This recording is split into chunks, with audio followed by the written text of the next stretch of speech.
Sa katunayan, ang karunungan ay nakasalalay sa pang-araw-araw na buhay. Isang batang babae sa kanayunan na nagtrabaho bilang isang upahang manggagawa ng higit sa 10 taon ay nakakuha ng mga kasanayan sa konstruksyon.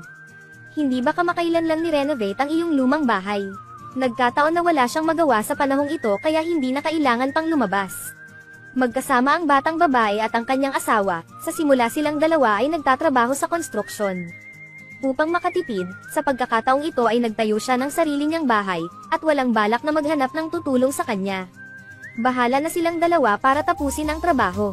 Bagamat matrabaho ang proseso ng pagtatayo, naging maayos ang lahat. Maganda ang bahay at na-renovate, ang kulang na lang ay ang hindi pa tapos na kusina at banyo sa silangan. Ang amo ay nagtrabaho ng maraming taon ngunit biglang tumawag sa kanyang asawa. Hiniling ng amo sa asawa na ihatid ang kanyang asawa upang bumili ng tiket at sumakay ng bus, pumunta sa kanyang kumpanya at magsimulang magtrabaho. Noong una, sa proseso ng pagsasaayos ng lumang bahay, pansamantala silang tumuloy sa lumang bahay ng kapitbahay. Naghihintay ang buong pamilya na matapos ang pagsasaayos para makauwi na sila. Ngayon sa ganitong sitwasyon, siguradong hindi sila makakaalis ng magkasama. Iniwan ang dalawang matanda at isang 6 na taong gulang na anak na babae, nakaharap sa bahay na hindi pa naayos. Gusto nilang mag-asawa na mag-ayos, ngunit itinulak sila ng amo. Nang hindi alam ng asawa ko ang gagawin, may naisip ang babae. Sinabihan niya ang kanyang asawa na magpatuloy at iwanan ang natitira para sa kanya upang ayusin ang kanyang sarili. Pagkatapos mag-settle down para sa buong pamilya, pwede na tayong lumabas para magtrabaho. Sandaling nag-isip ang asawa at wala na talagang mas magandang paraan, pansamantala trabaho. Sandaling nag-isip ang asawa at wala na talagang mas magandang paraan, pansamantala lang niya ito magagawa. Pagkaalis ng kanyang asawa ay nagsimulang magtrabaho nang walang tigil ang dalaga. Nakita ng mga magulang ng asawa ang kanilang manugang na abala sa gawaing bahay mag-isa at labis silang naawa sa kanya.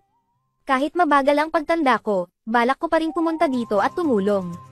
Tulungan ang manugang na gawin ang ilang maliliit na gawain sa loob ng kanyang kakayahan. Ngunit tiyak na hindi pumayag ang dalaga. Patuloy na bigyang diin na ang mga magulang ng iyong asawa ay matanda na ngayon, kaya hindi nila kailangang mag-alala tungkol sa gawaing ito sa bahay. Kakayanin daw niya ang lahat, manatili na lang silang dalawa sa bahay, at ilang araw na lang ay matatapos na ang isang magandang bahay.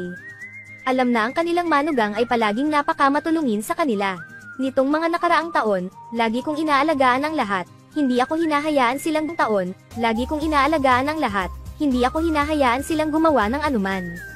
Hindi alam ng mga magulang ng asawa kung ano ang sasabihin maliban sa pasalamatan sila at sabihan ng kanilang manugang na bigyang pansin ang kaligtasan.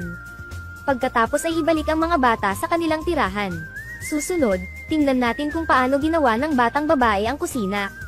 Sinasadyang gumamit ng mga tile ng iba't ibang kulay, ayusin ito sa isang tiyak na hugis upang lumikha ng isang natatanging hitsura. Pagkatapos ay punan ang mga puwang at polish. Susunod na maaaring tanggalin ang hollow stove support at ang countertop ay pinakintab. Pagkatapos ng sandang, ang ibabaw ng dingding ay muling i-plaster, sa wakas ay maglalagay ng ilang pampalamuti na kagamitan sa pagkain at magdagdag ng kahoy na panggatong. Halos kumpleto na ang buong kusina. Susunod, tingnan natin ang huling produkto. Sa wakas ay maglalagay ng ilang pampalamuti na kagamitan sa pagkain at magdagdag ng kahoy na panggatong. Halos kumpleto na ang buong kusina. Susunod, tingnan natin ang huling produkto. Ano sa palagay mo ang kasinang ito? Kung ang kabuuang score ay 10 puntos, ilang puntos ang ibibigay mo? Maligayang pagdating sa mag-iwan ng mga komento at mensahe. O ang kasinang ito? Kung ang kabuuang score ay 10 puntos, ilang puntos ang ibibigay mo? Maligayang pagdating sa mag-iwan ng mga komento at mensahe.